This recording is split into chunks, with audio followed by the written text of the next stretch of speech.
9 mois après le référendum, la première ministre britannique Theresa May a déclenché mercredi l'article 50 du traité de Lisbonne, ouvrant les négociations en vue de la sortie de l'Union européenne. Elle a annoncé le coup d'envoi du processus de divorce avec l'Union européenne devant les députés à Westminster. Dans la foulée, l'ambassadeur du Royaume-Uni auprès de l'Union européenne, Tim Barrow, a remis mercredi la lettre de notification du Brexit au président du Conseil européen Donald Tusk. Cette notification ouvre une période de 2 ans de négociations pour fixer les modalités de sortie du pays de l'UE.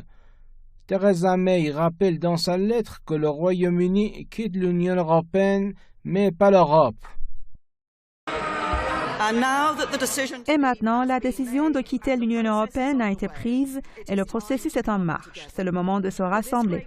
Pour ce grand moment national est requis un grand effort sur le plan national, un effort destiné à former un meilleur avenir pour le Royaume-Uni. Donc, faisons-le ensemble. Rassemblons-nous et travaillons ensemble. Nous devons avoir la foi en le Royaume-Uni et nous devons rester optimistes et pleins d'espoir. Theresa May souhaite un nouveau partenariat spécial et profond avec l'UE, qui soit dans le meilleur intérêt de son pays et de l'Union européenne. Les 27 pays membres restants de l'Union européenne, privés du Royaume-Uni, déclarent que leur priorité lors de leurs négociations avec Londres sera de rester unis et de minimiser les incertitudes nées du Brexit pour les citoyens, les entreprises et les États. Dans leur réponse à la lettre de Theresa May officialisant le divorce des Britanniques avec l'UE, les 27 disent vouloir aborder les discussions de manière constructive afin de trouver un accord et espèrent que le Royaume-Uni restera un partenaire proche du bloc. So here it is. 6 pages. Voilà, c'est ça.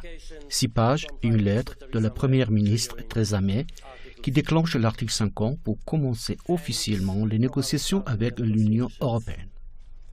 Il n'y a aucune raison de prétendre que c'est une journée heureuse ni pour Bruxelles ni pour Londres. Vous nous manquez déjà. Près de la moitié des électeurs britanniques avaient voté pour rester dans l'Union européenne le 23 juin dernier. Le ministre britannique des Finances, Philip Hammond, s'est dit confiant ce matin dans la capacité du Royaume-Uni à négocier un mécanisme douanier avec l'Union européenne qui permettra les échanges les plus fluides possibles aux frontières une fois le Brexit mis en œuvre. C'est le moment où nous déclenchons les étapes formelles de notre sortie de l'Union européenne, mais c'est aussi le moment où nous renonçons à la division et aux questions passées. Et nous nous concentrons avec sérieux sur le meilleur accord possible pour les futures relations du Royaume-Uni avec l'Union européenne, dans le cadre de notre projet de bâtir l'avenir des Britanniques sur les plans commercial et économique, ainsi que d'apporter des réformes ambitieuses portant sur la société et l'économie. Avant le face-à-face décisif, les 27 ont besoin de s'entendre entre eux face à la diplomatie britannique qui n'hésitera pas à exploiter la moindre divergence européenne. 5 groupes français contribuent indirectement au maintien et au développement des colonies implantées dans les territoires palestiniens. C'est ce qu'affirme dans un rapport la Fédération internationale des droits de l'homme, FIDH. 5 sociétés d'assurance et bancaires détiennent des parts dans des banques et entreprises israéliennes ayant financé la colonisation des territoires palestiniens. Selon l'étude de la FIDH intitulée « Les liaisons dangereuses des banques françaises avec la colonisation israélienne », les participations des groupes français AXA, BNP Paribas, BPCE, Crédit Agricole et Société Générale contribuent indirectement au maintien et au développement des colonies.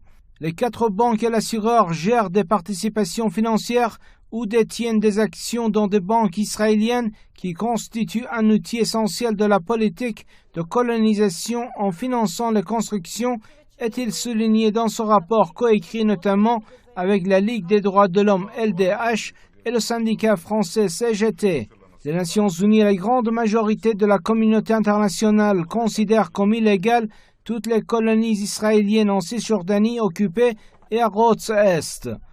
Le rapport pointe également le fait qu'au BNP Paribas, la Société Générale, LCL, filiale du groupe Crédit Agricole, et Natixis, filiale du groupe BPCE, ont accordé 288 millions d'euros sur la période 2004-2020 à l'entreprise publique Israel Electric Corporation, IEC, pour l'extension de 2 centrales au gaz, alors que l'IEC approvisionne en électricité les colonies en Cisjordanie.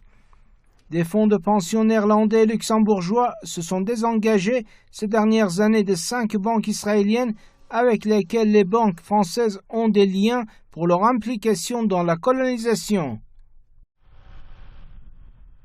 Les rapports en provenance de la Syrie suggèrent que le gouvernement et les groupes armés soutenus par des étrangers ont conclu un nouvel accord d'évacuation. Un groupe de surveillance pro-opposition basé au Royaume-Uni affirme que l'accord conclu entre Damas et ses groupes permet aux terroristes de se rendre dans les régions de Madaya et de Zabadani dans la banlieue de Damas ou de les quitter. Les forces gouvernementales de la Syrie ont encerclé ces 2 régions. En contrepartie, les habitants des villages de Foua et Kafraya dans la province d'Idlib seront autorisés à se déplacer. D'autres sources, dont une organisation basée aux États-Unis, confirment cet accord, disant qu'il sera probablement mis en œuvre la semaine prochaine. Il y a eu des accords similaires dans le passé qui ont permis l'évacuation de certains civils de Foua et de Kafraya. L'aviation syrienne a repris ses frappes sur les positions des terroristes takfiristes dans les banlieues d'Idlib et de Hama, ainsi que dans le quartier de Djobar au nord-est de Damas. Une source militaire syrienne a annoncé que l'armée avait commencé son opération destinée à viser les positions des terroristes dans le quartier de Djobar au nord-est de la capitale Damas. Selon cette source, les chasseurs syriens ont au moins bombardé à 12 reprises les positions des terroristes du Front al-Nosra, rebaptisé Fatah al-Sham à Djobar. Simultanément, les forces terrestres de l'armée syrienne ont entamé leur avancée vers l'axe du canal de dérivation Nahr-Tora à Djobar, où plusieurs terroristes ont été tués. Les forces syriennes ont également fait exploser et détruit un tunnel creusé par les groupes terroristes sur l'autoroute de Harasta en banlieue de Damas. Selon notre dépêche en provenance de la banlieue de Hama, l'armée syrienne poursuit ses attaques contre les positions des groupes terroristes et essaie de reprendre le village d'Al-Majdal pour arriver à la ville stratégique de Mahrada. À Alep, après des combats avec les terroristes de Daesh, l'armée syrienne a nettoyé les villages de Rasm al-Khamis al-Gharbi et Rasm al-Khamis al-Sharri de la présence des terroristes. Les avions de combat syriens ont bombardé à 15 reprises les positions du Front al-Nosra et du groupe terroriste du Turkestan à Jisr al-Shukur dans certains endroits de la banlieue d'Idlib et au nord de Latakieh. Les avions de combat de l'armée irakienne ont réduit à néant les repères, les ateliers de confection de voitures piégées ainsi que les dépôts de munitions de Daesh à Tal Afar au nord du pays, tuant ainsi 38 éléments terroristes. Le service de renseignement irakien a annoncé que la mission de l'aviation de l'armée à Tal Afar a été un grand succès. Un centre sécuritaire avec ses armements appartenant à Daesh a été entièrement détruit lors de ces frappes et 5 terroristes de Daesh, dont un chef sécuritaire célèbre, à Tal Afar a été tué. Lors d'une autre frappe aérienne, un atelier de confection de voitures piégées a été pris pour cible et les 15 daéchistes qui s'y trouvaient ont tous péri. Les équipements et les matières explosives nécessaires pour la préparation des voitures piégées ont été détruits. L'aviation irakienne a également détruit un centre d'opération de Daesh à Tal Afar. Les chasseurs irakiens ont bombardé un autre atelier de fabrication de voitures piégées et un dépôt d'armes de Daesh, tuant les 18 terroristes qui étaient présents. L'aviation saoudienne continue ses raids contre le Yémen. Au moins 10 civils ont été tués par un bombardement de la coalition menée par l'Arabie saoudite dans le nord du Yémen. Parmi les victimes de cette attaque qui a visé une région résidentielle de la province de Saada figurent 8 enfants. 4 autres personnes, dont un enfant, ont aussi été blessées. Il y a quelques jours, des avions de l'armée saoudienne ont bombardé la même province avec des bombes à sous-munitions en dépit d'un tollé mondial contre l'utilisation par Riyad d'armes internationalement prohibées. Plus de 12 000 personnes, pour la plupart des civils, ont perdu la vie depuis le début de la guerre de l'Arabie saoudite contre le Yémen il y a plus de 2 ans. Au moins 4 personnes ont été tuées par une frappe aérienne de l'aviation américaine contre le sud du Yémen. Le raid aérien a frappé ce mercredi 29 mars une ville de la province d'Abiyan. Selon les responsables locaux, 2 missiles ont pris pour cible un véhicule dans le district de Moudia. Toutes les personnes à bord ont été tuées. Les personnes tuées sont soupçonnées d'être liées à Al-Qaïda. Cette attaque s'est produite 2 semaines après que la nouvelle administration US a autorisé à la CIA de mener des attaques de drones au Moyen-Orient. Washington prétend viser les éléments d'Al-Qaïda et d'autres groupes terroristes au Yémen et dans d'autres pays, mais les responsables locaux mettent en garde contre le nombre élevé de victimes civiles tuées dans des attaques de drones américains. Les services de renseignement américains ont annoncé qu'au moins 120 civils avaient été tués par des drones US sous le mandat de Barack Obama. La Cour pénale de Bahreïn a prononcé des décrets sévères contre un certain nombre de militants pro-démocratie. 2 activistes ont été condamnés à la peine de mort et 8 autres ont écopé de longues peines de prison. La 4e Cour pénale de Manama a condamné plusieurs activistes, les accusant d'avoir tué 2 policiers et d'avoir tenté d'en assassiner 6 autres dans l'est de Bahreïn en 2016. L'éminent dignitaire religieux, le cheikh Hassan Issa, a été condamné à 10 ans de prison et déchu de sa nationalité après avoir été accusé d'avoir financé un groupe d'activistes. Le cheikh Hassan Issa, qui fait partie des cadres du mouvement d'opposition d'Al-Wefaq, a démenti toutes les accusations.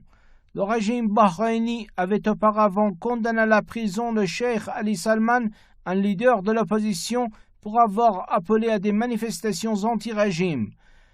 Bahreïn a arrêté un grand nombre de ses opposants pour la seule raison de prendre part à des manifestations pacifiques.